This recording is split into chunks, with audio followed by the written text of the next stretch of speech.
नमस्कार दोस्तों, स्वागत है आपका स्टडी फॉर सिविल सर्विसेज में। फ्री वीडियो के लिए चैनल को तुरंत सब्सक्राइब कर लीजिए और नोटिफिकेशन को जरूर ऑन कर लेना।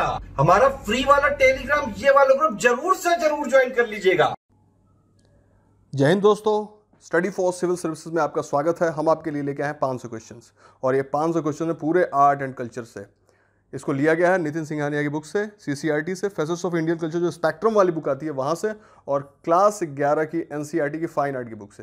ये पूरे 500 क्वेश्चन जो होंगे पूरी तरह से बाइलिंगुअल होंगे। UPSC के लिए IAS, PCS, SSC, TET, RRB, NDA, CDS, CAPF और अदर सिविल सर्विस और जितने भी कॉम्पिटिटिव एग्जाम्स हैं सारे के लिए ये बहुत ही इंपॉर्टेंट है। चलिए, इसको आगे बढ़ाने से पहले मैं आपको थोड़ा सा आपको बता दूं, हमारे पेड कोर्सेज चलते हैं सभी सिविल सर्विसेज एग्जाम्स के लिए। आपको UPSC और दूसरे स्टेट PCS के लिए, जो कि फिलहाल अभी UPPSC और MPPSC और BPSC के लिए ही चल रहे हैं और UPSC के लिए भी चल रहे हैं। आप इन 2 नंबर्स पे कॉल कीजिए और बिल्कुल ही इन पेड कोर्सेज को ज्वाइन कीजिए अगर आप रियली इन एग्जाम्स के प्रति काफ़ी ज़्यादा सीरियस हैं तो। उसके अलावा हमारा टेलीग्राम पे चैनल है, आप उसको बिल्कुल ही ज्वाइन करें। वहाँ पे आपको फ्री स्टडी मटेरियल्स और वीडियो नोटिफिकेशन आपको मिलती रहेंगी। चलिए हम शुरू करते हैं। Art and culture 500 question. Next हम चलते हैं 334 देखते हैं। Which of the following statements correct about योग स्कूल। योग स्कूल के बारे में, योग का जो लाइन ऑफ थॉट है, फिर से ये कौन सी चीज़ है? ये फिलॉसफी ही है जो हमारे 6 हिंदू दर्शन है उसके बारे में। पहला है, योग विचारधारा का तर्क है कि मानव ध्यान और योग तकनीक के भौतिक अनुप्रयोग के संयोजन से मुक्ति प्राप्त कर सकता है। यहाँ पे देखिए, योग school argue that human being can achieve solvation by combining meditation and physical application of yogic technique. अब योग कहता है कि मनुष्य जो है वो ध्यान लगा करके और योग के द्वारा जो भी एक्सरसाइजेस वगैरह हैं उनको कर करके क्या प्राप्त कर सकता है? मोक्ष की प्राप्ति कर सकता है। साल्वेशन का मतलब है मोक्ष। मोक्ष आप समझ पा रहे हैं? आई होप कि अगर इस पर्टिकुलर रिलीजन के हैं तो आप समझ पाएंगे, नहीं है तो नहीं समझ पाएंगे। क्या है मोक्ष? मोक्ष एक ऐसी प्रक्रिया है, माना जाता है कि वैदिक धर्म में एक बार आदमी का जब बर्थ हो गया तो there had been crores of cycle जिसमें कि आप घूमते रहते हैं। कभी आप जो है लायन बन जाते हैं, कभी ह्यूमन बन जाते हैं, ठीक है, ह्यूमन बन जाते हैं, कभी आप इंसेक्ट बनते हैं और डिफरेंट स्पीसीज में आप पैदा होते रहते हैं। जब आपको मोक्ष की प्राप्ति होती है, उस मोक्ष से क्या है, जो हमारी आत्मा है, जो हमारी सोल है, that goes and integrates in the soul of God, जिसको कि हम बोलते हैं परमात्मा, ठीक है। तो उसमें जा कर के उसी में मिल जाती है और इसी को हम कहते हैं कि हमें मोक्ष की प्राप्ति हो गई है, साल्वेशन हमें मिल गया है, ठीक है। तो ये योग कहता है, फर्स्ट स्टेटमेंट, योग की विचारधारा में मानव ध्यान और योग तकनीक के भौतिक अनुप्रयोग के से मुक्ति प्राप्त कर सकता है। आप ध्यान कीजिए और योग में जो भी एक्सरसाइजेस बताई गई हैं उसको कीजिए और आपको मोक्ष की प्राप्ति होगी। दूसरा आपका स्टेटमेंट कहता है, योग और इस विचारधारा की उत्पत्ति का किसने शुरुआत किया था? पतंजलि के योग सूत्र में बताया गया है, ठीक है। The origin of the yoga and the school have been expounded in the Yoga Sutra of Patanjali. योग और इस विचारधारा की उत्पत्ति पतंजलि के योग सूत्र में दी गई है। Select the correct code. A है ओनली 1, बी है ओनली 2, सी है बोथ 1 and 2 और डी है नीदर 1 nor 2। क्या होगा? करेक्ट ऑप्शन होगा हमारा सी, का मतलब कि दोनों ही सही है। पहला भी सही है कि ध्यान लगाइए, योगा कीजिए और आपको मोक्ष मिल जाएगा। दूसरा है, योग की जो विचारधारा है वो पतंजलि के योग सूत्र में दी गई है। 335 देखते हैं। Which of the following statement is correct? Nyaya school was founded by Gautam. अब गौतम ने न्याय का जो लाइन ऑफ थॉट है उसको फाउंडेशन रखा था, उसकी स्थापना की थी न्याय की। इसके पहले आपने क्या जाना? आपने जाना, एक जाना सांख्य हो गया, दूसरा आपने जाना, क्या जाना, इसके पीछे आपने जाना योग के बारे में, तीसरा हम जान रहे हैं न्याय के बारे में। ये टोटल जो है हमारे 6 हैं। उसके बाद से उत्तर मीमांसा, मीमांसा, ये सारी चीज़ें, आप कई सारी चीज़ें जानने वाले हैं। एक एक करके चलिए, क्वेश्चन जैसे जैसे आएगा हम डिस्कस करते चलेंगे। न्याय विचारधारा की स्थापना गौतम ने की है। सेकंड देखिए, they believe that hard labour is required to achieve salvation. उनका मानना है कि मोक्ष प्राप्त करने के लिए कठिन परिश्रम की आवश्यकता होती है। करेक्ट कोड आप देखिए क्या होगा, A1 B2 और C बोथ 1 and 2 और D जो है वो है हमारा नीदर 1 नॉर 2। चलिए करेक्ट ऑप्शन आप देखिए क्या है, ए का मतलब है कि हमारा सिर्फ ऑप्शन 1 सही है और ऑप्शन 2 जो है वो गलत है। इनका कहना है कि जो किसका कहना है, न्याय का जो फिलॉसफी है, न्याय का जो दर्शन है, न्याय में यह बात कही जा रही है कि मोक्ष अगर आपको प्राप्त करना है तो आपको क्या करना पड़ेगा, बहुत ही हार्ड लेबर करना पड़ेगा। ठीक है, बहुत ही हार्ड लेबर से ही मोक्ष की प्राप्ति हो सकती है। ये बात जो है हमारी दूसरी ये सही है, जबकि स्टेटमेंट 1 जो है वो हमारा गलत है। ठीक है, चलिए हम देखते हैं क्वेश्चन नंबर 335, निम्नलिखित में से कौन सा कथन सही है, which of the following statement is correct. अब हम आ रहे हैं कि पहला statement, Nyaya school was founded by Gautam. Second statement है, they believe that hard labour is required to achieve salvation. अब पहला कह रहा है कि न्याय विचारधारा की स्थापना गौतम ने की थी। किसने की थी, गौतम ने। दूसरा कहता है इनका मानना है कि मोक्ष प्राप्त करने के लिए कठिन परिश्रम की आवश्यकता होती है।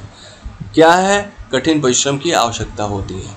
अब हम चलेंगे कि हिंदी में न्याय विचारधारा की स्थापना गौतम ने की थी। अब ये न्याय मैं बोल रहा हूँ, न्याय का मतलब तो आप जस्टिस समझ रहे होंगे, बिल्कुल ही ये न्याय का मतलब जस्टिस होता है। मैं नहीं इसको काट रहा हूँ, लेकिन यहाँ पे न्याय का संदर्भ क्या है, फिलॉसफी से है। तो अगर आप हिंदू दर्शन को पढ़ें तो आप पाएंगे कि उसमें there are total of 6 philosophies. ठीक है, 6 फिलॉसफी है। अब उन 6 फिलॉसफी में आपने एक सांख्य देख लिया, ठीक है, उसको अच्छे तरीके से, और दूसरा आपने योग देख लिया। अब हम जो तीसरा लेकर के आपके लिए आए हैं वो है न्याय। तो इस न्याय, ये वही वाला न्याय है, कह रहा है कि इसकी स्थापना गौतम ने की। दूसरा कह रहा है कि उनका मानना है कि मोक्ष प्राप्त करने के लिए कठिन परिश्रम की आवश्यकता होती है, मतलब कि you need to do very hard labour. Correct code क्या है, A1 B2 C both 1 and 2 और D है नीदर 1 नॉर 2। ठीक है, आपको क्या करना पड़ेगा कि यहाँ पे सही आंसर क्या होगा, करेक्ट ऑप्शन होगा A, मतलब कि ओनली 1 जो है वो सही है। दैट मीन्स स्टेटमेंट 2 जो है हमारा, स्टेटमेंट 2 ये जो है वो रॉन्ग है। ठीक है, स्टेटमेंट 2 जो है वो हमारा ये गलत है। क्या गलत है, कह रहा है कि they believe that hard labour is required. Hard labour नहीं चाहिए, क्या चाहिए, you should have a very good believe. They believe in the technique of logical thinking to achieve salvation. मतलब कि आप लॉजिकली सोचिए, लॉजिकल थिंकिंग रखिए और उससे आपको क्या मिलेगा, आपको मिल जाएगा मोक्ष। ठीक है, नेक्स्ट हम चलते हैं 336, which of the following statement is correct. First statement is, पहला स्टेटमेंट है हमारा कि Kannada is the founder of Vaisheshika school. Kannada नहीं, कनाद है। कनाद जो है वो वैशेषिक विचारधारा के संस्थापक थे। क्या सही है, आप बताइए। ये शायद जो है आपको लगेगा कि गलत है कि सही है, मैं छोड़िए बाद में थोड़ी देर में बताऊंगा। सेकंड स्टेटमेंट देखिए, they do not believe in karma, that is everything is not based on the action of human beings. अब ये जो कनाद साहब ने वैशेषिक दिया है, अगर दिया है तो अभी भी इसमें डाउट है, दिया है तो ये जो है हमारा वैशेषिक स्कूल वह बताता है कि कर्म करने की ज़रूरत नहीं है, या फिर कर्म आप कुछ भी कर लो, उसका मतलब स्पिरिचुअल जो आइडिया है उससे कोई मतलब नहीं है। ये सारा कुछ मानव की कार्रवाई पर आधारित नहीं होता है, कुछ जो होता है प्री डेस्टाइंड भी होता है, जो लिखा है वो होगा शायद। तीसरा देखिए, दे argue that everything in the universe was created by the 5 main elements. अब कनाद साहब ने ही यह बात कही कि इस यूनिवर्स में जो भी चीज़ है वो 5 छोटे छोटे तत्वों से मिलकर के बनी है। वो तत्व क्या है, क्षिति जल पावक गगन समीर, मतलब कि अग्नि, वायु, जल, पृथ्वी और आकाश।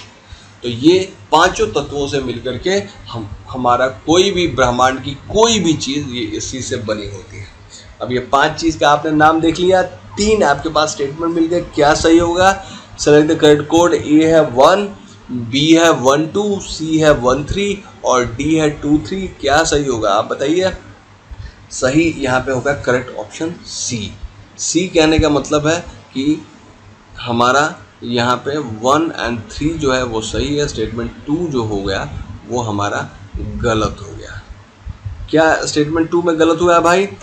ये देखिए स्टेटमेंट 1 जिसके ऊपर मैं डाउट आपको बता रहा था ये बिल्कुल ही सही है। कनाद साहब ही थे जो वैशेषिक विचारधारा को ये मानते हैं और ये मानते हैं कि कर्म में विश्वास नहीं करते हैं, अर्थात सब कुछ मानव की कार्रवाई पर आधारित है। यही बात गलत है। दे बिलीव इन कर्म।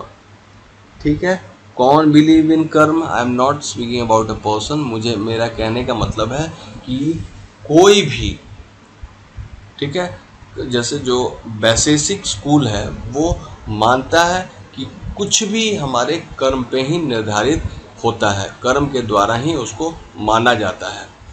ये हो गया। Question 335, which of the following statement is correct? निम्नलिखित में से कौन सा कथन सही है? फर्स्ट, न्याय school was founded by Gautam. अब जो न्याय की विचारधारा है उसकी स्थापना गौतम ऋषि ने की थी। Second, they believe that hard labour is required to achieve salvation. अब दे बिलीव आप यहाँ पर नहीं कहिए, he believe that hard labour is required to achieve salvation. अब उनका मानना यह था कि मोक्ष प्राप्त करने के लिए कठिन परिश्रम की आवश्यकता होती है।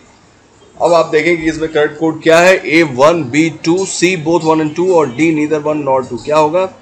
देखिए यहाँ पे सिर्फ स्टेटमेंट 1 जो है ये हमारा सही है कि न्याय की विचारधारा की स्थापना गौतम ने की थी, यह ही सही है। सेकंड स्टेटमेंट जो है वो हमारा गलत है। सेकंड स्टेटमेंट क्या यहाँ पे कहा जा रहा है कि he believe that hard labour is required to achieve salvation, कि उनका मानना था कि मोक्ष प्राप्त करने के लिए कठिन परिश्रम की आवश्यकता होती है।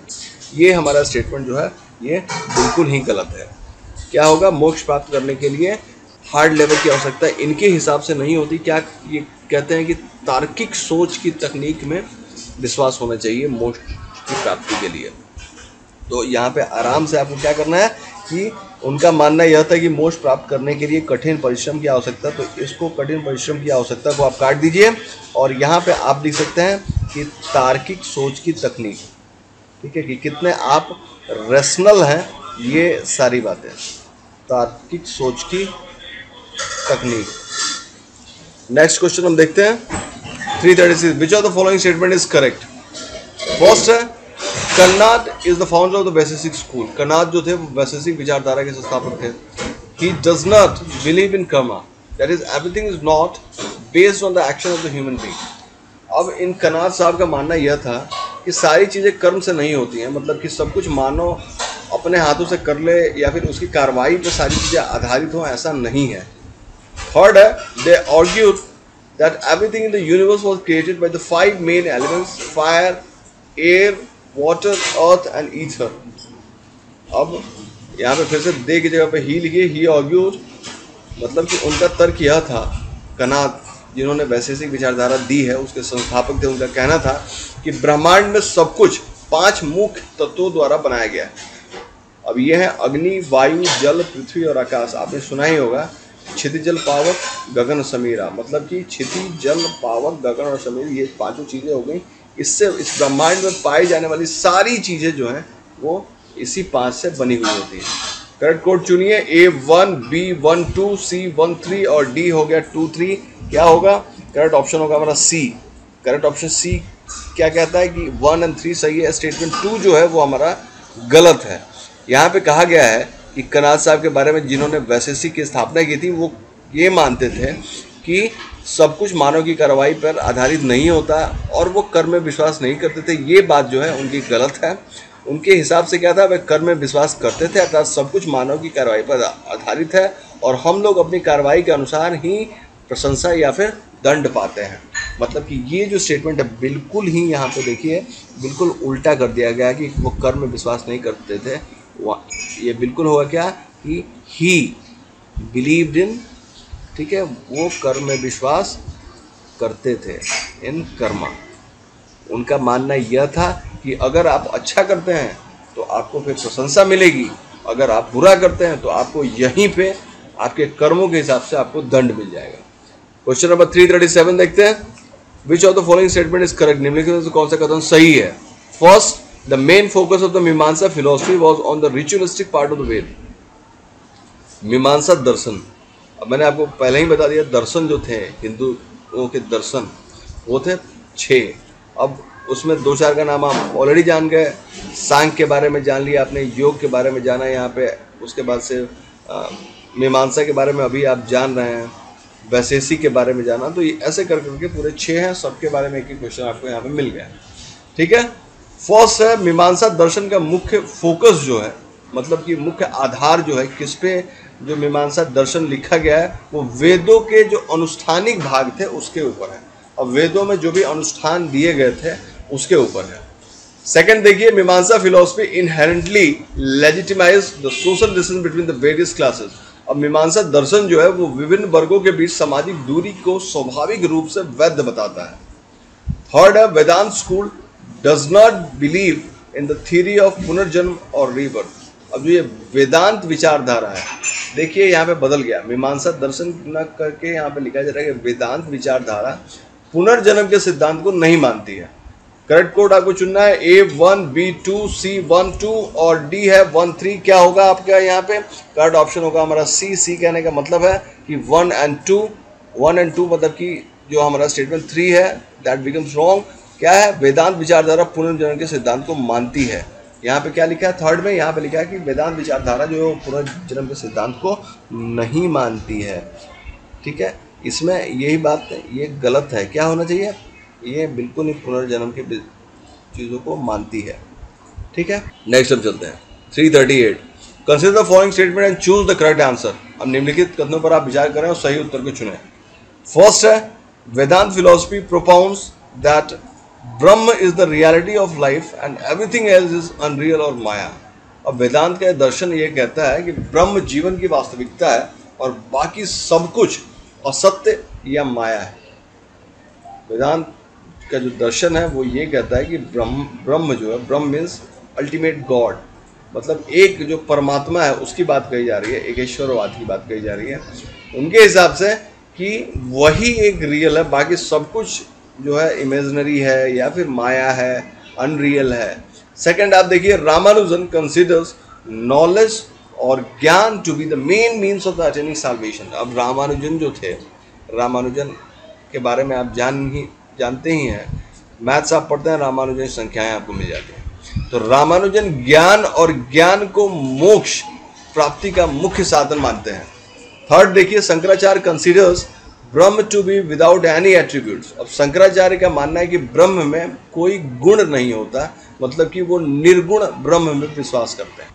3 हो गए हमारे पास स्टेटमेंट, तीनों को ही आपने देख लिया है, अंदाजा लगा चुके होंगे। करेक्ट कोड आप बता दीजिए, A12, B13, C23 और D हो गया ऑल ऑफ द अबव। क्या होना चाहिए यहाँ पे? करेक्ट ऑप्शन होगा हमारा B अगर हम कहते हैं तो B का मतलब हो गया 1 and 3, that means statement 2 is wrong. Statement 2 में क्या गलती है कि रामानुजन के अनुसार श्रद्धा तथा समर्पण का अभ्यास मुक्ति प्राप्ति का साधन है। यहाँ पे क्या कहा गया था?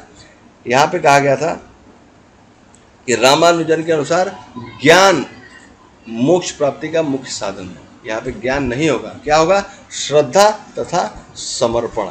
तो आप इसको यहीं पे आप चाहें तो इसको अमेंड कर सकते हैं। मैं इसको यहाँ पे किस लिए करा रहा हूँ? क्योंकि आपके दिमाग में क्वेश्चन एक बार फिर से आ जाएगा। क्या होगा? यहाँ पे आप लिखिए श्रद्धा और समर्पण, राइट। रामानुजन के अनुसार कि अगर आप में श्रद्धा है और समर्पण है तो आपको ज्ञान की प्राप्ति, मोक्ष की प्राप्ति होनी ही है। मोक्ष की प्राप्ति, साल्वेशन की बात कही जा रही है। फिर हम देखते हैं 339, विच of the following statement is correct. निम्नलिखित में से कौन सा कथन सही है? फर्स्ट, चार्वाक स्कूल और Lokayata philosophy was founded by Brihaspati. Charvaka विचारधारा जो है या फिर लोकायत का जो दर्शन है उसकी स्थापना बृहस्पति के द्वारा की गई थी। Second, they believe in the existence of Brahma and God. वे ब्रह्म और ईश्वर के अस्तित्व में विश्वास करते हैं। थर्ड है, this school argue that there is no other world after this one. अब इस स्कूल का कहने का मतलब मैं आपको ऑलरेडी बता चुका हूं, जहां पे भी इस जगह पे स्कूल का यूज होगा उसका मतलब विद्यालय नहीं है। इसका मतलब क्या हुआ कि ये विचारधारा है। ठीक है, अब हम नेक्स्ट देखते हैं। They propound the theory of the eat drink and make merry. अब उनका ये मानना था चवाक विचारधारा में, खाओ पियो और मस्त रहो के सिद्धांत को वो बताते थे। ठीक है, सेलेक्ट द करेक्ट कोड। ए हो गया 1 2 3, बी हो गया 2 3 4, सी हो गया 1 and 3 और डी हो गया 1 3 4। तो ये हो गया हमारे पास ऑप्शंस। आपको इनमें से करेक्ट कोड चुनना है। करेक्ट ऑप्शन होगा हमारे डी। डी का मतलब हो गया कि हमारा यहाँ पे देखिए डी में क्या दिया है, 1 3 4 सही है, मतलब स्टेटमेंट 2 इज रॉन्ग है। स्टेटमेंट 2 में क्या गलती है, वे ब्रह्म और ईश्वर के अस्तित्व में विश्वास नहीं करते हैं। यहाँ पे क्या लिखा है दूसरे में कि वे ब्रह्म और ईश्वर के अस्तित्व में विश्वास करते थे। किसकी बात कही जा रही है, यहाँ पर चवार की बात कही जा रही है। नेक्स्ट देखते हैं 340। Consider the following statement and choose the correct answer. अब निम्नलिखित उत्तरों पर आप विचार करें और सही उत्तर को चुनें। फर्स्ट है न्याय philosophy constantly stress on systematic reasoning and thinking.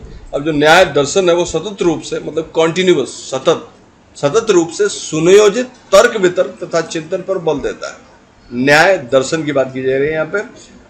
Second है Shankaracharya was its major philosopher. अब शंकराचार्य हैं इसके प्रमुख दार्शनिक थे।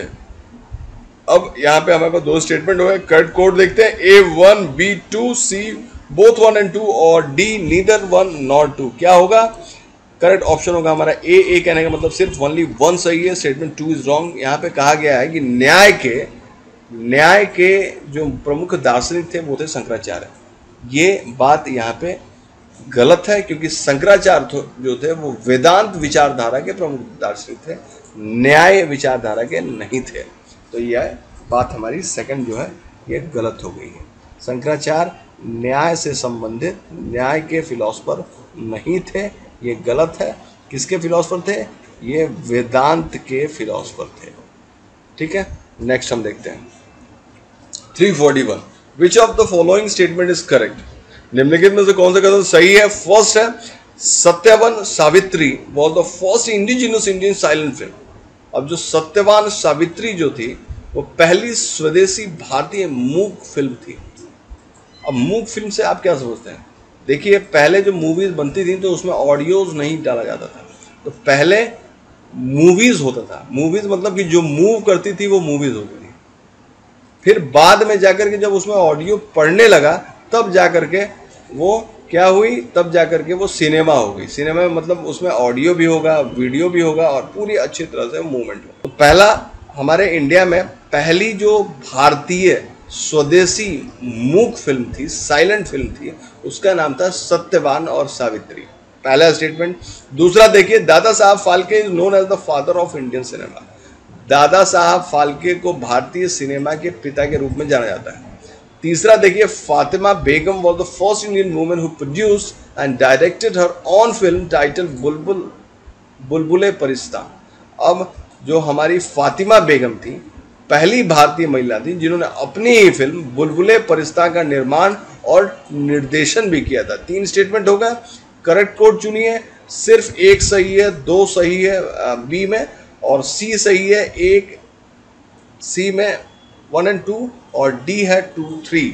क्या होगा हमारे यहाँ पे करेक्ट ऑप्शन, करेक्ट ऑप्शन होगा हमारे डी, मतलब कि स्टेटमेंट 2 और 3 जो है वो सही है।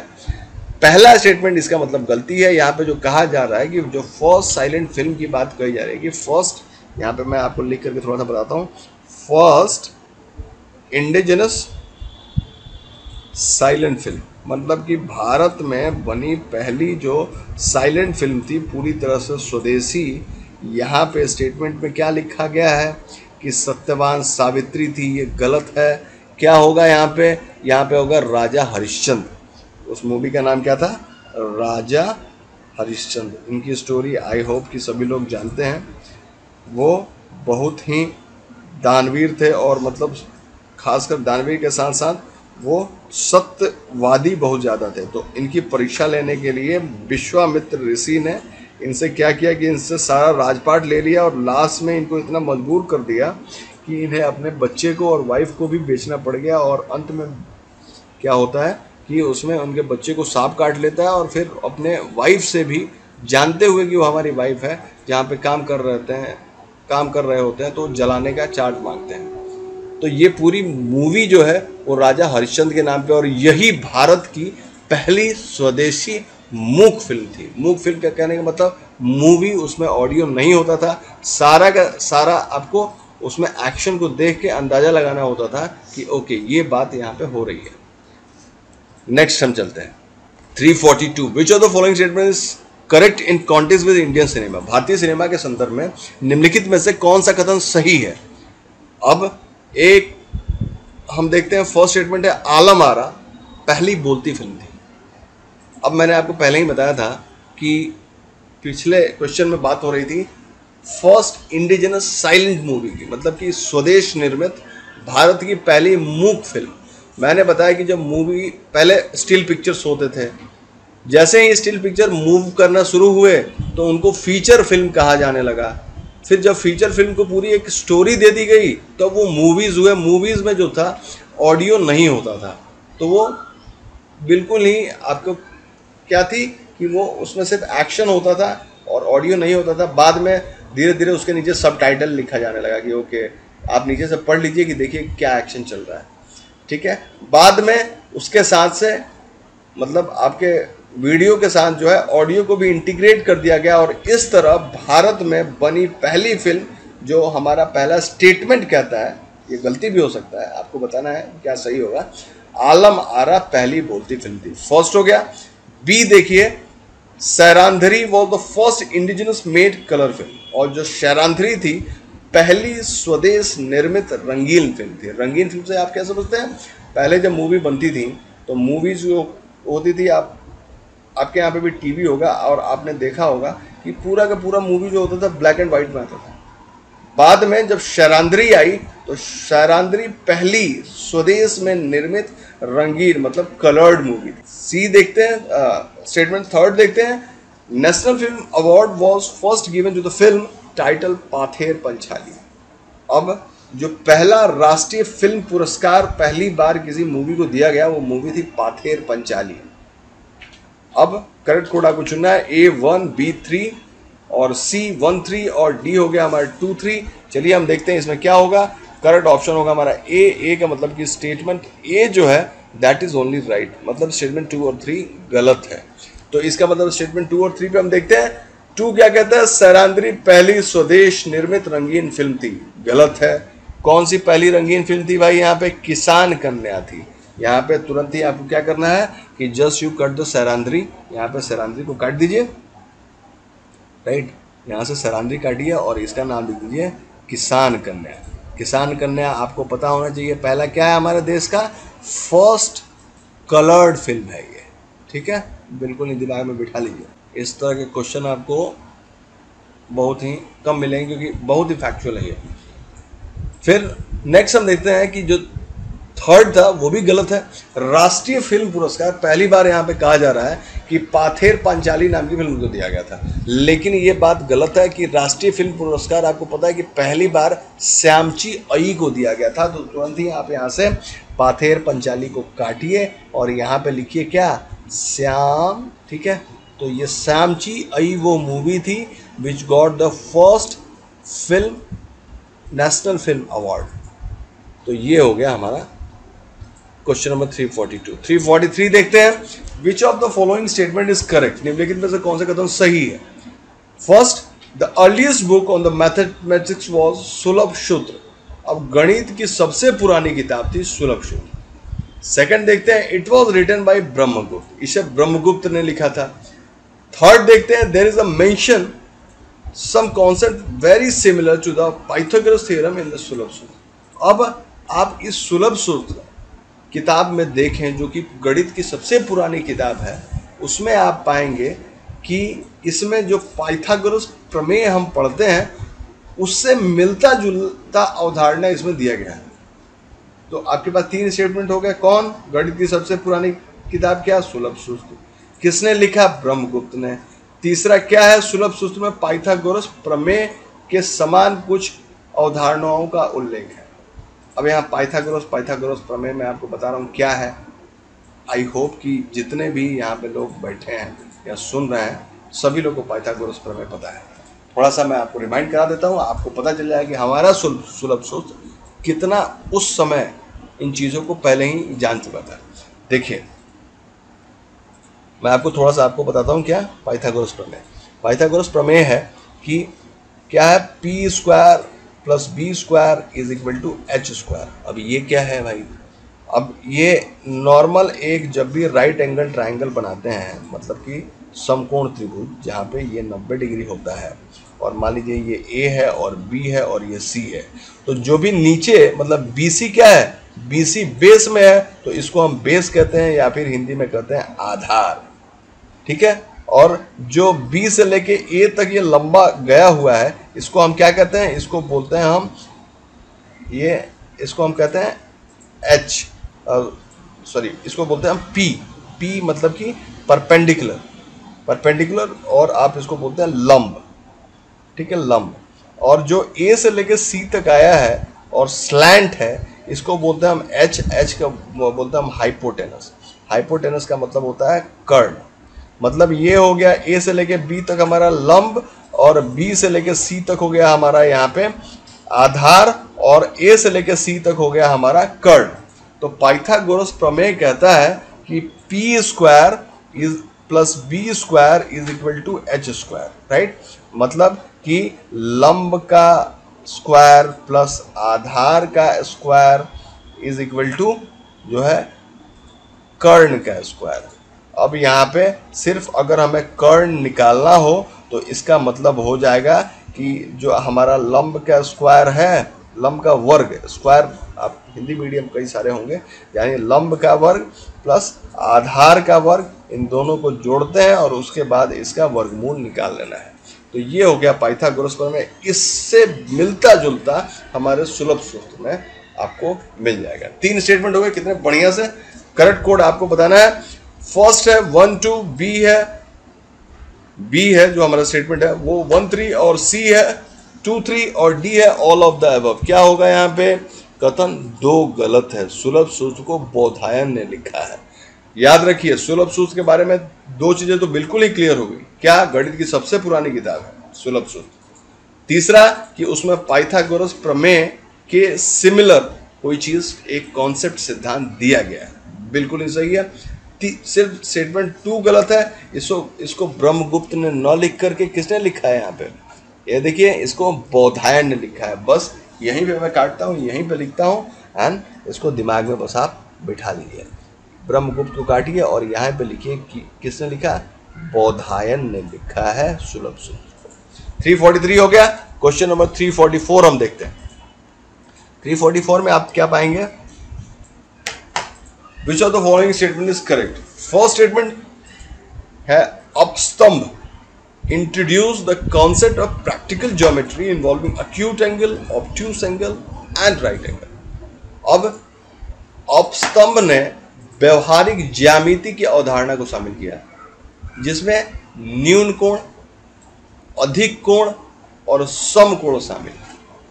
अब ये तीनों क्या है, आप तो ये सोच रहे हैं कि भाई आर्ट एंड कल्चर अभी तक मैं पढ़ रहा था और धीरे से यहाँ पे इसमें मैथमेटिक्स कहाँ से आ गई। अभी सुलभ सूत्र के बारे में आपने पूरा पाइथागोरस थ्योरम पढ़ लिया और फिर यहाँ पे अपस्तंभ में न्यून कोण, अधिक कोण और समकोण पढ़ना। चलिए, जानना जरूरी है, what is acute angle, what is obtuse angle और what is right angle. Acute angle 90 से छोटा हो, ऑब्ट्यूस एंगल बड़ा हो, और राइट एंगल हमारा क्या है, जो 90 का। ठीक है, बस। अब पहला स्टेटमेंट क्या करता है, अपस्तंभ में व्यवहारिक ज्यामिति आप सभी जानते हैं, जिसमें आकार के बारे में बताया गया है। उसमें आपको मिल जाएगा डिफरेंट आकार, जैसे वृत्त हो गया, चतुर्भुज हो गया और त्रिभुज हो गया। ठीक है, तो ये सब हमारे आकार उसमें आपको मिल जाएंगे। और व्यवहारिक ज्यामिति का मतलब है कि इस ज्यामिति का प्रयोग कहीं आर्किटेक्ट बनाने में, कहीं आर्किटेक्चर बनाने में, कोई भी चीज़ बनाने में हो सकता है। तो अपस्तंभ इसके बारे में था। इसमें क्या क्या चीजें शामिल थी, न्यून कोण जो 90 से कम हो, अधिक कोण जो ज्यादा हो, और सम कोण जो बराबर हो। पहला स्टेटमेंट हमारा हो गया। दूसरा देखिए, this knowledge of angles help in the construction of fire altars in those time. अब कोणों का यह ज्ञान उस समय में अग्नि वेदियां बनाने के काम में सहायता प्राप्त। मतलब सहायता देता था। करेक्ट कोड देखिए A1, B2, C1 and 2 और D हो गया, दोनों में से कोई नहीं। क्या होगा हमारा करेक्ट ऑप्शन होगा C, मतलब कि बोथ 1 and 2 सही है। अब स्तंभ में व्यवहारिक ज्यामिति मिलती है जिसमें न्यून कोण, अधिक कोण, समकोण मिलते हैं और इन कोणों का ज्ञान उस समय अग्नि वेदियों के निर्माण में सहायता करता था। फिर हम देखते हैं 345, विच of the following statement is correct, निम्नलिखित में से कौन सा कथन सही है। पहला है आर्यभट्ट द्वारा लगभग 499 ईस्वी में लिखा गया था।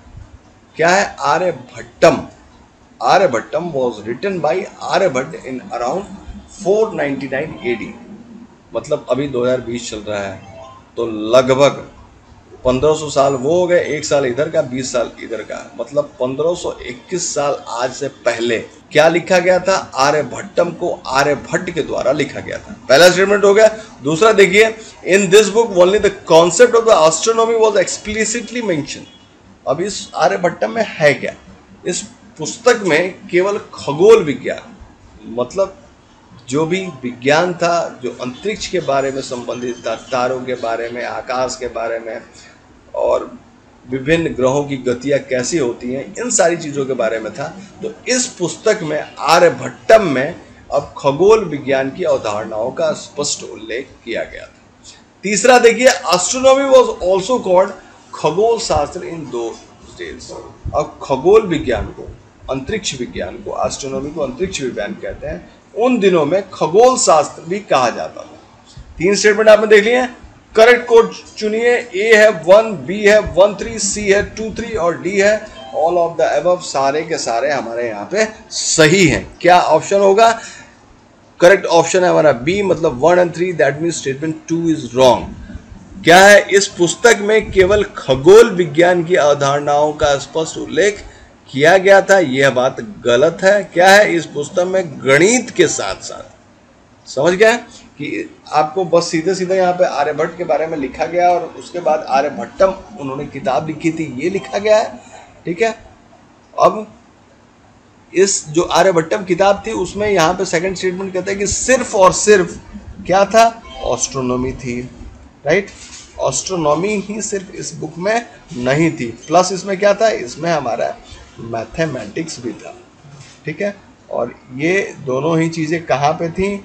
ये आर्यभट्टम एक बुक था, उसमें था। ये लिखा किसने था? Who wrote? ठीक है, किसने लिखा इसको? इसको लिखा था हमारे आर्यभट्ट साहब। तो 345 हो गया। नेक्स्ट हम क्वेश्चन देखते हैं 346, विच of the following statement is correct? निम्नलिखित में से कौन सा कथन सही है? पहला स्टेटमेंट देखिए, Aryabhata in his book has stated that the earth is round and revolves around the sun. अब आर्यभट्ट ने अपनी पुस्तक में ये बात कही थी कि पृथ्वी गोल है और सूर्य के चारों ओर परिक्रमा करती है। चलिए, आपके लिए तो बिल्कुल ही साधारण सी बात है, क्योंकि आप एक ऐसे समय में रह रहे हैं जहाँ पे विज्ञान ने लगभग प्रूव कर दिया है कि पृथ्वी गोल है, मतलब बिना किसी डाउट के, और सूर्य के चारों ओर परिक्रमा करती है। और पृथ्वी के साथ बाकी कितने 8 ग्रह भी जो है वो है पृथ्वी के साथ ही परिक्रमा करते हैं सूर्य के चारों ओर। इसको सोलर सिस्टम कहते हैं। ठीक है, लेकिन आर्यभट्ट ने अपनी पुस्तक में उस समय इस बात को कहा था जब लोग ये मानते थे कि पृथ्वी गोल नहीं है, चपटी है। सेकंड हम देखते हैं, the value of pi given by Aryabhata is much more accurate than that given by the Greeks. अब आर्यभट्ट द्वारा दिया गया पाई का मान यूनानियों द्वारा दिए गए पाई के मान की तुलना में बहुत अधिक सटीक था। अब आर्यभट्ट की बात कही जा रही है और उन्होंने एक बुक लिखी थी, सोचिए 599 में आर्यभट्टम। राइट, मतलब आप सोच सकते हैं कि आर्यभट्ट हमसे लगभग 1500 साल पुराने हैं। राइट, ये बात तो यहाँ पे आपको बिल्कुल ही क्लियर मिल जाती है। अब जब ये 1500 साल पुराने हैं तो उस समय जब लोगों में ये आम धारणा थी कि पृथ्वी चपटी है और आप अगर पृथ्वी के छोर पे चले जाएंगे तो वहीं से गिर जाएंगे, तो इस बात को उन्होंने नकारते हुए अपनी किताब में इस बात को लिखा, पृथ्वी गोल है और सूर्य के चारों ओर परिक्रमा करती है। दूसरा जो है पाई क्या है? पाई जो है, कहा गया कि यूनानियों ने भी पाई का वैल्यू दिया था, आर्यभट्ट ने भी दिया था, लेकिन आर्यभट्ट के पाई का वैल्यू यूनानियों की अपेक्षा ज़्यादा सटीक था। अब बिल्कुल ही करेक्ट वैल्यू तो पाई की आज भी नहीं मालूम है, बस आप कई स्थानों तक आप जानते हैं। चलिए आपको मैं थोड़ा सा बता दूं, पाई हम मैथमेटिक्स में ऐसे लिखते हैं और इसका मतलब हो गया कितना, 3.142, या कुछ लोग इसको लिखते हैं सीधा सीधा 22/7। तो जब 22 को 7 से भागा देंगे तो आपको तुरंत वहीं पे मिल जाएगा। ये धीरे धीरे रिपीट होता रहेगा, नॉन एंडिंग, बिल्कुल कंटिन्यूअस चलता रहेगा। आपसे सिर्फ ये कि 3 स्थान तक आपको इसकी वैल्यू देनी है या 6 स्थान तक देनी है, 9 स्थान तक देनी है, ये पूरी तरह से उसी पर डिपेंड करता है। 2 हमारे पास स्टेटमेंट हो गया। अब आपको बताना है कि इसमें करेक्ट कोड कौन सा है। ए है 1, बी है 2, सी है बोथ 1 and 2 और डी है नीदर 1 nor 2। चलिए देखते हैं क्या होगा। करेक्ट ऑप्शन होगा हमारा बी। बी का मतलब क्या है कि बी है ओनली 2, मतलब स्टेटमेंट 1 गलत है। 1 में कहा गया है, आर्यभट्ट ने अपनी पुस्तक में कहा है कि पृथ्वी गोल है और सूर्य के चारों ओर परिक्रमा करती है। यह बात गलत है। आर्यभट्ट ने क्या कहा? आर्यभट्ट ने कहा अपनी पुस्तक में कि पृथ्वी गोल है और अपनी धुरी पर घूमती है। यहाँ पे 2 चीज़ें हैं, पृथ्वी के 2 टाइप के मूवमेंट होते हैं।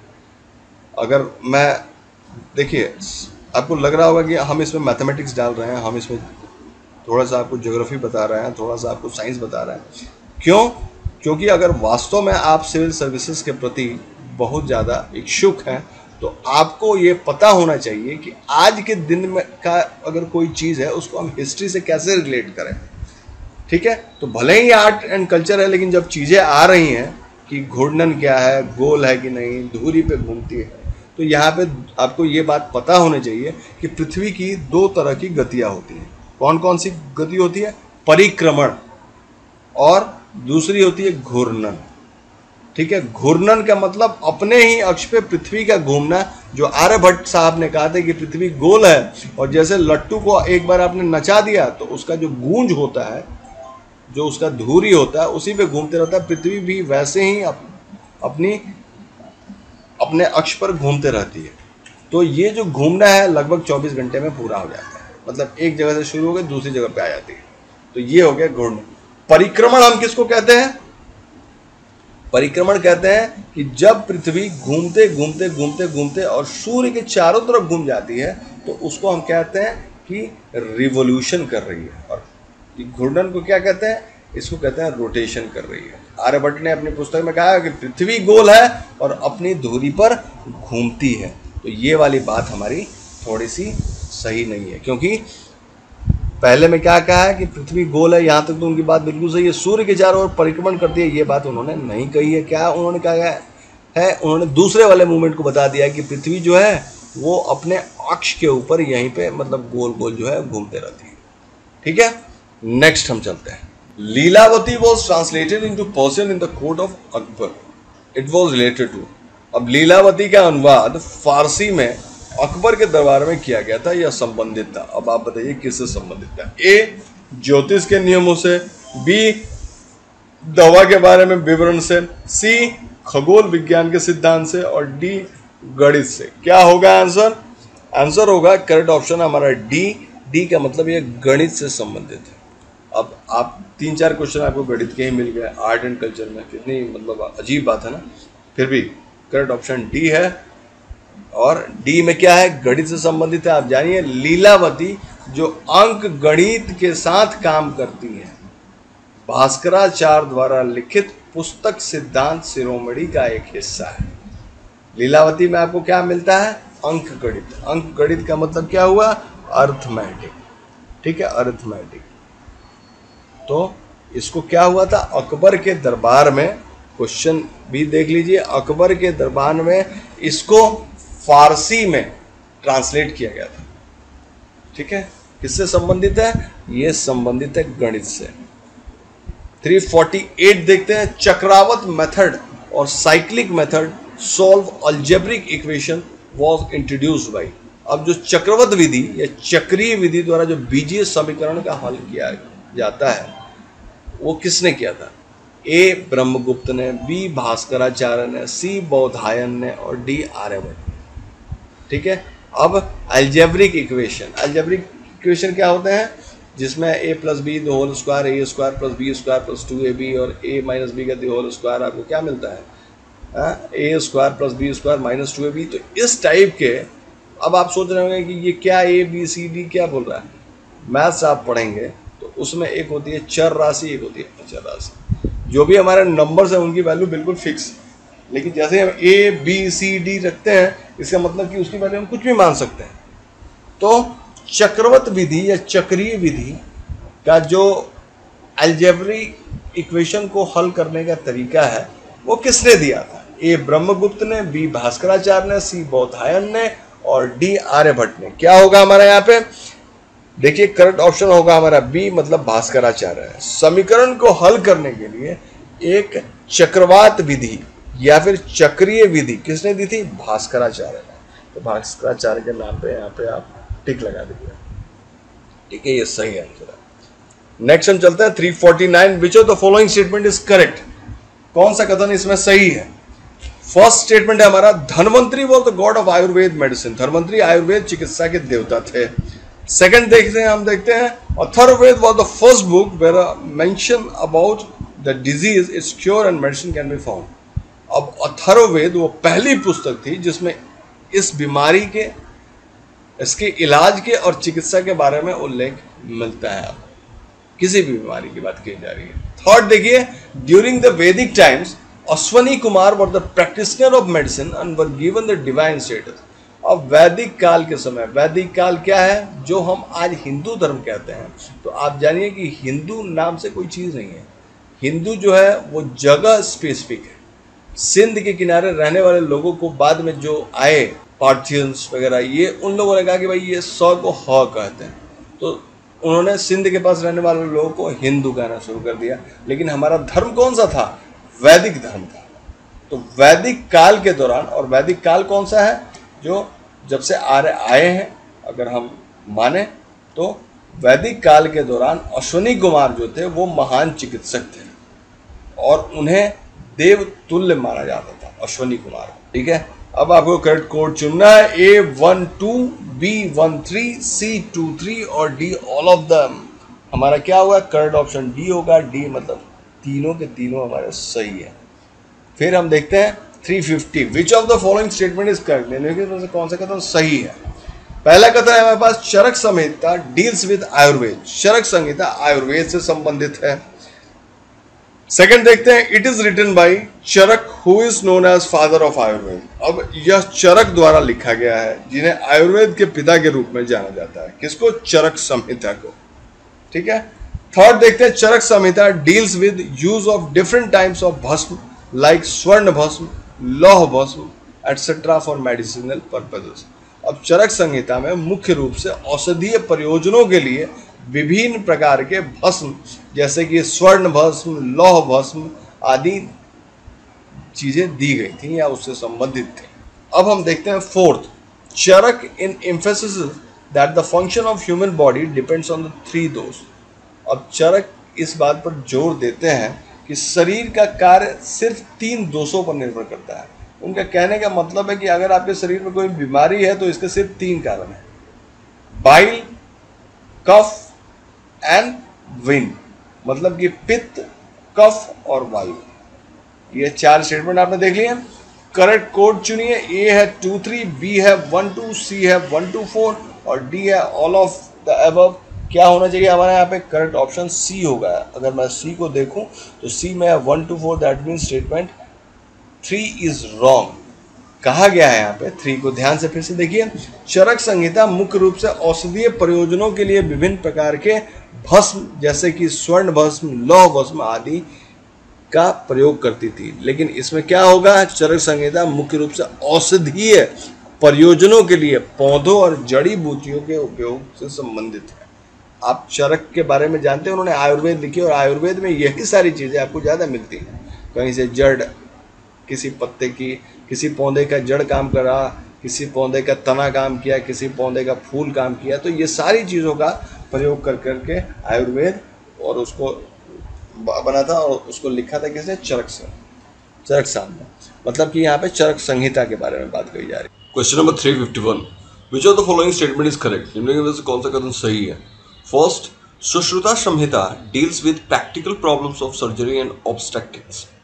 अब जो सुश्रुता संहिता है वो शल्य चिकित्सा मतलब कि जहाँ पे भी सर्जरी होती है वो सर्जरी और प्रसूति मतलब कि जहाँ पे भी आप गायनी की बात हो रही है कि या जो लेडीज़ों के जब उनकी प्रेगनेंसी के दौरान जो भी उनका बच्चा होता है उससे संबंधित, मतलब कि सुश्रुता संहिता जो है हमारी उसमें सर्जरी से लेकर के और मैटर्निटी मतलब और जो है गायनेकोलॉजी के बारे में सभी जो भी प्रैक्टिकल प्रॉब्लम्स आती हैं, व्यवहारिक समस्याएं आती हैं, उसके बारे में दिया गया है।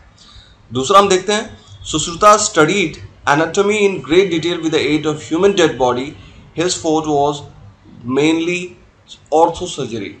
अब जो सुश्रुत थे जिन्होंने सुश्रुता संहिता लिखी है उन्होंने मानव शव की सहायता से शरीर रचना का बड़े विस्तार से अध्ययन किया। वे मुख्य रूप से ऑर्थो मतलब कि हड्डियों से रिलेटेड ऑर्थो सर्जरी में निपुण थे।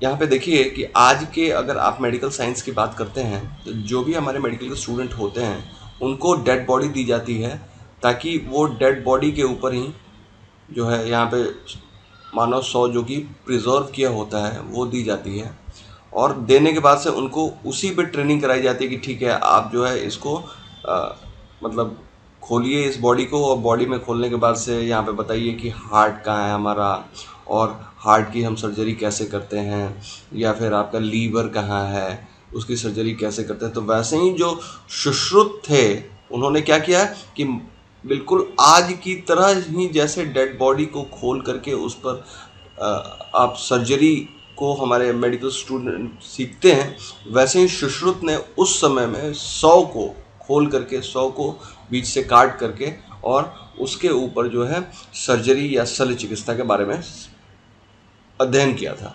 और मुख्य रूप से ऑर्थो सर्जरी मतलब कहाँ पे कौन सी हड्डी टूटी हुई है या फिर हड्डी को हम कैसे करें, तो ये सारी चीज़ें सुश्रुत जी ने किया था। 2 हो गया हमारे पास स्टेटमेंट। अब आपको बताना है कि इनमें से करेक्ट कोड हमारा कौन सा है। ए है ओनली 1, बी है ओनली 2, सी है बोथ 1 and 2 और डी है नीदर 1 nor 2। आप बताएं कौन सा सही होगा। मैं बताता हूँ करेक्ट ऑप्शन ए होगा, मतलब कि सिर्फ ओनली 1 सही है।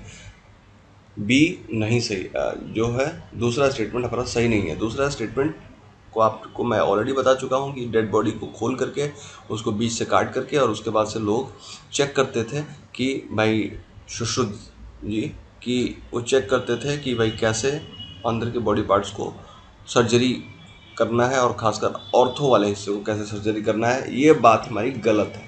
क्या है कि सुश्रुत ने मानव शव की सहायता से शारीरिक रचना का बड़े विस्तार से अध्ययन किया था।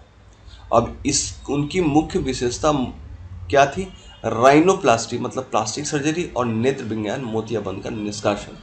अब आप यहाँ पे समझ जाइए, ये काम तो सुश्रुत ने किया था जिनके नाम पे सुश्रुता संहिता लिखी गई है और उसमें हमारी सर्जरी और गायनेकोलॉजी के बारे में दिया गया है।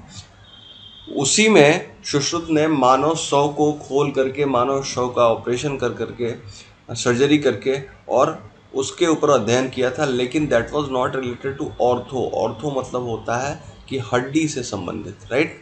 तो हड्डी से संबंधित उन्होंने नहीं किया था। उन्होंने किस पे किया था? Plastic surgery. प्लास्टिक सर्जरी के मतलब है कि मान लीजिए कि आपके बॉडी का कोई पार्ट क्रूप हो गया है किसी एक्सीडेंट के दौरान या फिर कोई भी, तो उसको फिर से वो सही कर सकते हैं, उसको सही रूप में ला सकते हैं। तो एक उन्होंने प्लास्टिक सर्जरी के ऊपर किया था, दूसरा उन्होंने किसके ऊपर किया था कि आई का ऑपरेशन करने पे। आई ऑपरेशन करके उसमें एक मोतियाबिंद होता है, मोतियाबिंद जिसको कि हमको कहते हैं कैटरेक्ट, ठीक है। तो कैटरेक्ट में आप पाएंगे कि कई सारे बूढ़े लोग जब हो जाते हैं तो उनकी जो ये आँखों की पुतलियाँ हैं बीच में, ये जो बीच वाला पोर्शन है चमकीला सा, ये सफ़ेद हो जाता है, वाइट हो जाता है। मतलब कि उसमें जो है कैटरेक्ट आ जाता है और मोतियाबिंद आ जाता है। तो उस समय सुश्रुत साहब का स्पेशलाइजेशन जो था, विशेषता वो थी, उन्होंने प्लास्टिक सर्जरी करी थी और आई ऑपरेशन के ऊपर उन्होंने अध्ययन किया था।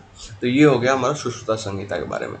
तो आपका करेक्ट ऑप्शन होगा ए, ओनली 1 सही है, दूसरा में उन्होंने ऑर्थो सर्जरी नहीं किया था, क्या किया था, प्लास्टिक सर्जरी और आई ऑपरेशन वाला हिस्सा किया था, इसलिए ऑप्शन 2 हमारा गलत है। चलिए नेक्स्ट क्वेश्चन हम देखते हैं। 352 विच of the following statement is correct. आपको बताना है कि कौन सा स्टेटमेंट करेक्ट है। पहला देखिए स्टेटमेंट है, Nagarjuna was famous metallurgist and alchemist of ancient times. अब जो नागार्जुन थे वो प्राचीन समय के प्रसिद्ध धातुविद, धातुविद का मतलब क्या है, one who knows about metal, जो भी मेटल के बारे में जानता है वो थे, और रसायन शास्त्री थे। फिर नागार्जुन के बारे में ही कहा जा रहा है कि he was an expert in transforming the base metal into gold. वो कहा जाता है कि वो मूल धातु को सोने में बदलने के विशेषज्ञ हैं। अब ये बात कितनी सही है आप इसको आसानी से यहाँ पे समझ सकते हैं। पुराने समय में एक लोग कहते थे कि एक होता था पारस पत्थर। पारस पत्थर का क्या गुण था कि किसी भी मूल धातु में अगर आप उसको टच करते हैं तो कहा जाता है कि वो मूल धातु किसमें, सोने में बदल जाती थी, सोना बन जाती थी। ठीक है, वैसे ही कई सारे, सिर्फ इंडिया में नहीं दूसरे जगह पर भी एल्केमिस्ट होते थे, और वो एल्केमिस्ट बस खोज करते रहे किस चीज़ की, कि कुछ ऐसा बनाया जाए, कुछ ऐसा रसायन बनाया जाए या कुछ ऐसी चीज़ बनाई जाए जो किसी भी नॉर्मल मेटल को, ठीक है, किसी भी मेटल को चेंज कर दे किसमें, गोल्ड में। तो वो कभी संभव नहीं हो सका। ये अब यहाँ पे बात हो रही है नागार्जुन की। नागार्जुन को कहा जा रहा है कि मेटलर्जिस्ट थे, मतलब कि धातुविद थे, धातुओं का अध्ययन करते थे, और एल्केमिस्ट थे, रसायन शास्त्री थे। दूसरा स्टेटमेंट उन्हीं के बारे में कहा जा रहा है कि वो एक्सपर्ट थे और वो बेस मेटल को, मूल धातु को सोने में बदलने की विशेषता रखते थे, विशेषज्ञ थे। अब आप बताइए कि इसमें से कौन सा करेक्ट होगा। ए होगा 1, बी होगा 2, C both 1 and 2, D neither 1 nor 2। चलिए मैं आपको देता हूँ, करेक्ट ऑप्शन होगा सी। सी का मतलब बोथ 1 and 2, बोथ 1 and 2 इसमें बता रहा है सही है।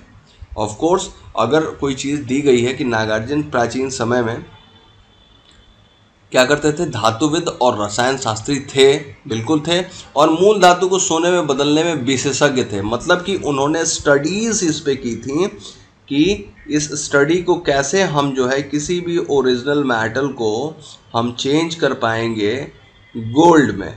ठीक है, गोल्ड में। इसका मतलब ये नहीं था कि नागार्जुन साहब ने ऐसा कर दिया होगा। हाँ, वो उन्होंने पढ़ाई की होगी, विशेषता की होगी, क्योंकि कोई भी अभी तक कोई भी ऐसा तरीका नहीं है जिससे किसी दूसरे मेटल को हम गोल्ड में चेंज कर दें, right. But as of now वो ये नहीं कह रहा है कि उन्होंने चेंज किया था। यहाँ पे क्वेश्चन में क्या है, उन्होंने एक्सपर्ट थे वो उसको ट्रांसफॉर्म करने में, मतलब उसकी विशेषता जानते थे और उसके ऊपर उन्होंने स्टडी कर रखी थी, राइट। तो इसलिए C1 बोथ 1 and 2 हमारा सही होगा।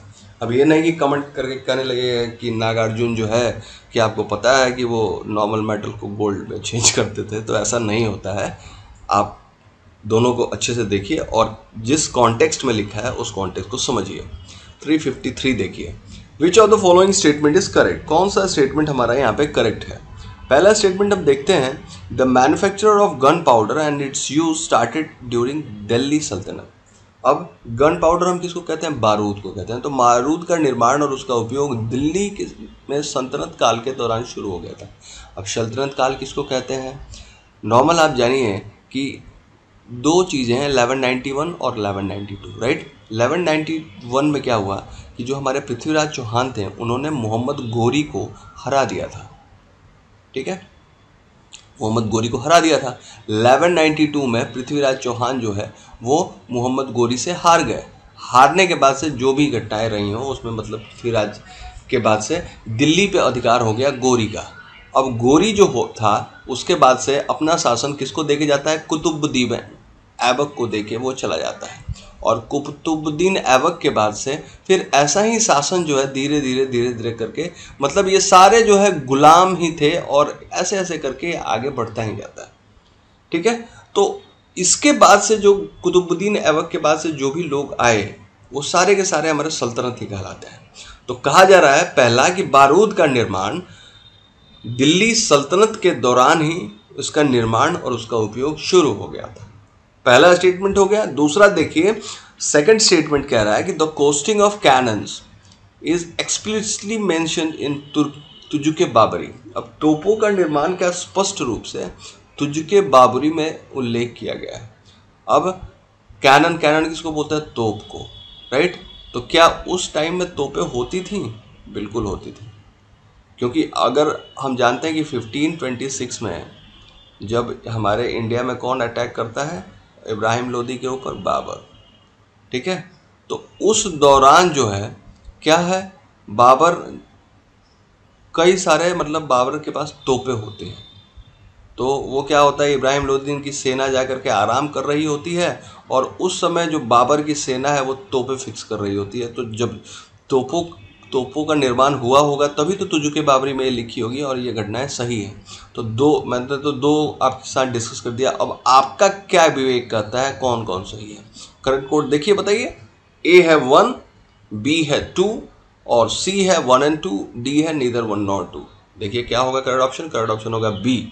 बी कहने का मतलब है हमारा स्टेटमेंट 1 गलत है, ठीक है। स्टेटमेंट 1 गलत है। दूसरा जो मैंने आपसे कहा था वो बिल्कुल ही सही है, दूसरा सही है। 1 गलत है। 1 के बारे में हम थोड़ा सा जान लेते हैं कि यहाँ पे अगर हम किसकी बात बोल रहे हैं? गन पाउडर की, राइट। गन पाउडर की अगर हम बात करें तो गन पाउडर का मतलब होता है बारूद। बारूद का यहाँ पे कब दिया गया है? सल्तनत काल में दिया गया है, राइट। कह रहा है कि सल्तनत काल से ही इसका निर्माण शुरू हो गया था। ये बात बिल्कुल ही गलत है। पूरा बारूद का निर्माण और सारी चीज़ें जो हैं किसके काल से शुरू हुई हैं? मुगल काल से शुरू हुई है।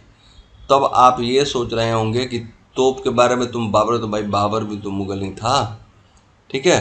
तो ये हो गया हमारा 353। नेक्स्ट क्वेश्चन हम देखते हैं 354 पे चलते हैं। 354 हमारा क्या कहता है? Which of the following statement is correct. फिर वही से बात, कौन सा कथन सही है? फर्स्ट है Varahamihir contributed a lot in the field of geology, hydrology and ecology. अब बराहमीर ने भूविज्ञान, जल विज्ञान और पारिस्थितिकी के क्षेत्र में, पारिस्थितिकी आप समझते हैं, इकोलॉजी के क्षेत्र में बहुत योगदान दिया है। एक हो गया। दूसरा हम देखते हैं he was probably among the 9 James in the court of Vikramaditya. वो विक्रमादित्य के दरबार में 9 रत्न थे। 9 रत्नों में से एक थे कौन? बराहमीर की बात की जा रही है। थर्ड देखिए, he claimed that the presence of termites, deemak and plants could indicate that soil of that area has more humus, ठीक है। अब उन्होंने ये बात कही कि अगर कहीं पे दीमक लगता है या फिर कहीं पे पौधे हैं तो ये चीज़ यह बताती है कि वहाँ की मृदा में, मृदा मतलब सॉइल में, मृदा में, मिट्टी में अधिक ह्यूमस है। अब ह्यूमस कहने से क्या आप समझते हैं? ह्यूमस कहने का मतलब है कि जब भी कुछ अपशिष्ट पदार्थ, खासकर कार्बनिक, राइट, कार्बनिक पदार्थ जो है, कार्बनिक मतलब कि जो कार्बन से बने हो, या इसको इंग्लिश में आप लिख सकते हैं ऑर्गेनिक, जब भी वो ज़मीन पे गिर जाता है और गिरने के बाद से वहाँ पे क्या हो जाता है, धीरे धीरे सड़ बढ़ के ख़त्म हो जाता है, तो वो ज़मीन में ह्यूमस की मात्रा बढ़ते जाती है। तो बराहमीर साहब का कहना था कि अगर कहीं पे दीमक लगते हैं या पौधों की उपस्थिति है तो इससे हम समझ सकते हैं कि वहाँ की मिट्टी में ह्यूमस है। 3 स्टेटमेंट हमारे हो गए। करेक्ट कोड आपको बताना है कौन सा सही है। ए में हमारा 1 and 2 सही है, बी 1 3 सही है, सी ओनली 2 सही है, D all of the above सही है। चलिए हम आपको बताते हैं कौन सा सही है। करेक्ट ऑप्शन होगा हमारा ए। ए कहने का मतलब है कि 1 and 2 सही है। 1 and 2 यहाँ पे सही है, 3 है गलत है। बराहमीर के बारे में कहा जा रहा है कि बराहमीर ने कहा था कि अगर कहीं पे दीमक लगता है या फिर पौधों की उपस्थिति है, इसका मतलब कि वहाँ की मृदा में, मिट्टी में अधिक ह्यूमस है। ये बात गलत है। सही फिर क्या है? बराहमीर ने दावा किया था कि दीमक और पौधों की उपस्थिति उस विशेष क्षेत्र में पानी की उपस्थिति को संकेत दे सकती है। बिल्कुल ही ये बात सही है, ठीक है। क्यों? क्योंकि हम ये फैक्ट की बात कर रहे हैं कि बराहमीर साहब ने इस बात का दावा किया था। क्या कहा था कि अगर कहीं पे टर्माइट्स हैं, राइट, तो टर्माइट्स क्या है? एक जीव है जो कि आपके फर्नीचर वगैरह को काट देता है, राइट, तो फर्नीचर को काट रहा है। और दूसरे हैं कोई भी प्लांट्स। तो अब देखिए कि यह हो गया हमारा एक इंसेक्ट, ठीक है, और ऐसा इंसेक्ट है विच एक्चुअली नीड वाटर, ठीक है। तो अगर ये वाटर, और प्लांट्स को हम सभी जानते हैं, पौधों को जानते हैं कि वहाँ उसमें प्लांट्स में वाटर की ज़रूरत होती ही होती है। तो बरामीर का दावा यहाँ पे सच लगता है कि अगर आपका कहीं पे टर्माइट दिखता है या प्लांट दिखता है, मतलब कि वह जो क्षेत्र है वहाँ पे पानी की उपस्थिति है।